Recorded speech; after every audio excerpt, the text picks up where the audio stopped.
కవిత CBI కస్టడీకి సంబంధించిన breaking news చూస్తున్నాం. సిబిఐ కస్టడీకి బీఆర్ఎస్ ఎమ్మెల్సీ కవితను ఇవ్వడానికి సిబిఐ కోర్టు ఆర్డర్స్ ఇచ్చింది. 3 రోజుల కస్టడీకి కోర్టు అనుమతినిచ్చింది. ఈ నెల 15 వరకు సిబిఐ కస్టడీలో కవిత ఉండనున్నారు. 5 రోజుల కస్టడీ కోరింది సిబిఐ. అయితే 3 రోజుల కస్టడీకి అనుమతినిచ్చింది సిబిఐ కోర్టు. నిన్న తీహార్ జైల్లో కవితను సిబిఐ అరెస్ట్ చేసింది. ఆల్రెడీ ఈడీ అరెస్ట్ చేసింది. 2 సార్లు ఈడీ తమ కస్టడీలోకి తీసుకొని విచారించింది. ఆ తర్వాత జ్యుడిషియల్ రిమాండ్లోనే కవిత ఉన్నారు. ఏప్రిల్ 23 వరకు కవిత జ్యుడిషియల్ రిమాండ్ను పొడిగిస్తూ ఈడీ కోర్టు ఆదేశాలు జారీ చేసింది. అయితే సిబిఐ అరెస్ట్ చేసింది. ఇప్పటికే సిబిఐ ఈ నెల 6వ తారీఖున విచారించింది. అలాగే కొన్ని నెలల క్రితం హైదరాబాద్లో కూడా సిబిఐ విచారించింది. ఇప్పుడు నిన్న సిబిఐ కవితను అరెస్ట్ చేస్తున్నట్టుగా ప్రకటించింది. 5 రోజుల కస్టడీ కోరింది. అయితే సిబిఐ కోర్టు 3 రోజుల కస్టడీకి మాత్రం అంగీకరించింది. దీనిపై మరింత సమాచారం మా ప్రతినిధి రామకృష్ణ అందిస్తారు. రామకృష్ణ, 3 రోజుల సిబిఐ విచారణ ఏ విధంగా ఉండే అవకాశం ఉంది? కన్ఫ్రంటేషన్ ఉండే అవకాశం ఏమైనా ఉందా?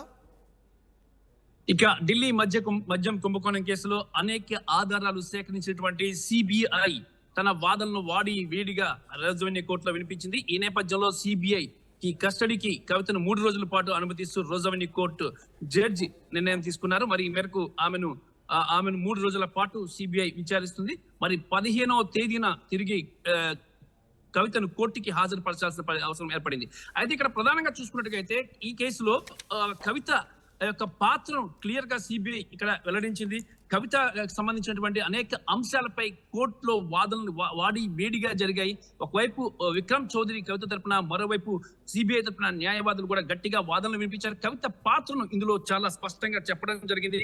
దాంతోనే ఇక్కడ సిబిఐ కోర్టు జడ్జి కవిత విషయంలో పిటిషన్లను కూడా కొట్టేశారు. ఇక అంతేకాకుండా ఆమె పిటిషన్ల విషయంలో 3 పిటిషన్లు వేసి 3 పిటిషన్లు కూడా కోర్టు కొట్టివేయడం జరిగింది. కోర్టు కొట్టివేసిన తర్వాత మద్యం కేసులో రాసినటువంటి కవితకు ఇక సిబిఐకి కస్టడీకి ఇచ్చేశారు.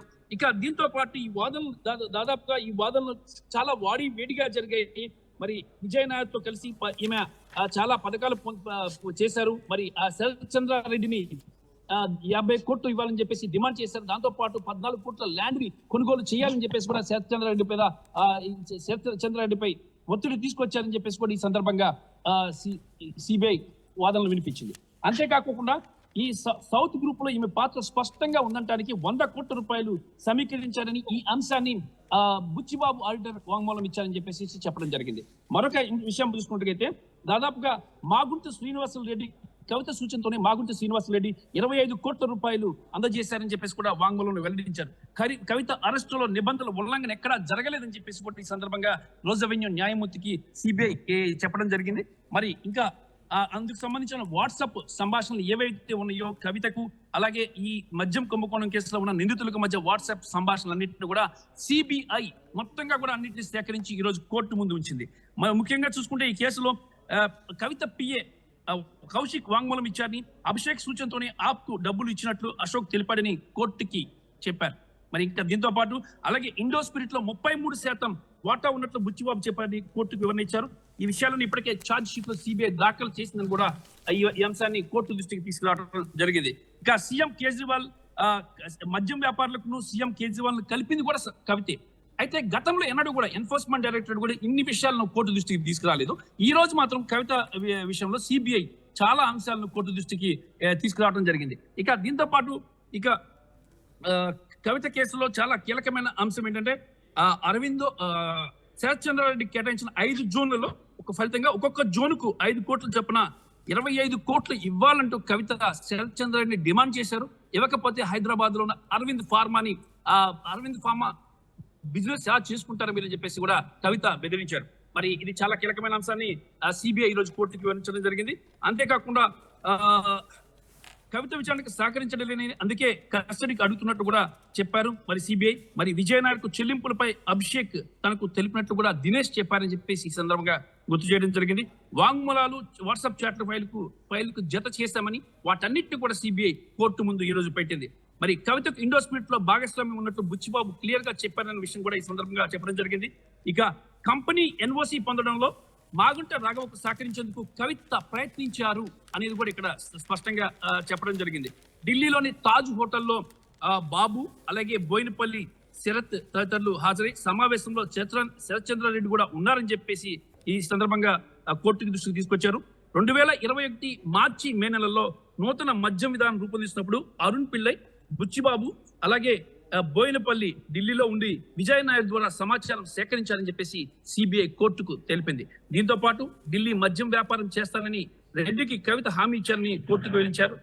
సిబిఐ మద్యం కేసులో దర్యాప్తులో వెల్లడైన డిజిటల్ ఆధారాలను కూడా కోర్టుకి దృష్టికి తీసుకొచ్చింది సిబిఐ. సరే, ఏది ఏమైనా సరే సిబిఐ అయితే ఈ రోజు అనేక అంశాలను కోర్టు దృష్టికి తీసుకొచ్చిందంతో కోర్టు వీటన్నిటిని కూడా పరిగణలోకి తీసుకొని కొంతసేపు సమయం తీసుకున్న తర్వాత దీనిపై తీర్పును రిజర్వ్ చేయడం జరిగింది. రిజర్వ్ చేసే గంట తర్వాత దీనికి సంబంధించిన తీర్పుపై 3 రోజుల పాటు కస్టడీ ఇస్తూ సిబిఐ కస్టడీకి ఇస్తూ మరిన్ని వివరాలు సేకరించాలని చెప్పేసి సిబిఐని ఈ 3 రోజుల్లో కవితను మాత్రమే విచారించే అవకాశం ఉందా? కవితతో పాటు కన్ఫ్రంటేషన్ చేసే అవకాశం ఏమన్నా ఉందా? కేజ్రీవాల్ ను కూడా ఇద్దరిని కలిపి విచారించే అవకాశం ఏమన్నా ఉందా? డెఫినెట్ గా ఉంటుంది. ఎందుకంటే ఇది చాలా విషయాలు సిబిఐ సేకరించింది. ఈ నేపథ్యంలో అనేక అంశాల మీద సిబిఐ సేకరించిన అంశాలు కూడా కవితకి ఢిల్లీ ముఖ్యమంత్రి అరవింద్ కేజ్రీవాల్ కూడా వీటిలో ఉన్నారు. మరి ఈ మద్యం వ్యాపారాన్ని అరవింద్ కేజ్రీవాల్ కలిపింది కూడా కవితని చెప్పేసి కూడా సిబిఐ గమనించింది. ఈ నేపథ్యంలోనే దీనికి సంబంధించి కవితకి సంబంధించిన అనేక అంశాలు, కుటుంబ వ్యాపారాలు కానీ వీటన్నిటిని కూడా సంబంధించి కూడా సిబిఐ దగ్గర వివరాలు ఉన్నాయి. మరి కేజ్రీవాల్ ని కవితని కలిపి సిబిఐ విచారించే అవకాశాలు కనిపిస్తున్నాయి. తిహార్ జైల్లో విచారించే అవకాశాలు కూడా ఉన్నాయి. మరి కేజ్రీవాల్ కి సంబంధించిన పిటిషన్స్ అన్నిటి కూడా ఈ ఆధారాల నేపథ్యంలోనే ఆయన పిటిషన్ కూడా కొట్టివేయడం జరిగింది. ఇక బెయిల్ అంశానికి సంబంధించి చాలా కష్టమని చెప్తున్నారు. ఇన్ని అంశాలు తెర మీదకి వచ్చిన తర్వాత కోర్టు కూడా చాలా సీరియస్ గా ఉంది ఈ విషయాల్లో. ఎటువంటి పరిస్థితుల్లో కూడా బెయిల్ కానీ కవితకి సంబంధించిన ఎలాంటి అభ్యర్థనలు కానీ వినడానికి కోర్టు సిద్ధంగా లేదని చెప్పేసి కూడా తెలుస్తుంది.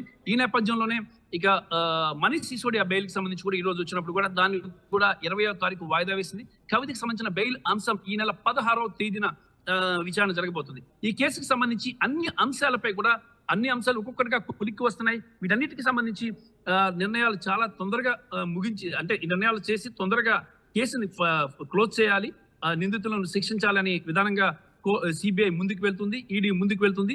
సిబిఐకి ఈడీకి కూడా కేంద్రం నుంచి కూడా ఒత్తిడి ఉంది ఈ కేసుని త్వరితగతిన ఫినిష్ చేయాలని చెప్పేసి. ఈ నేపథ్యంలోనే ఇక అరవింద్ కేజ్రీవాల్ ని కవితను కూడా విచారిస్తారని కూడా సమాచారం అందుతుంది. రోహిత్. రైట్ రామకృష్ణ, సిబిఐ కస్టడీకి బీఆర్ఎస్ ఎమ్మెల్సీ కవితను ఇవ్వటానికి కోర్టు అంగీకరించింది. 3 రోజుల కస్టడీకి అనుమతినిచ్చింది కోర్టు. ఈ నెల 17 వరకు సిబిఐ కస్టడీలో ఉంటారు కవిత. 5 రోజుల కస్టడీని కోరింది సిబిఐ.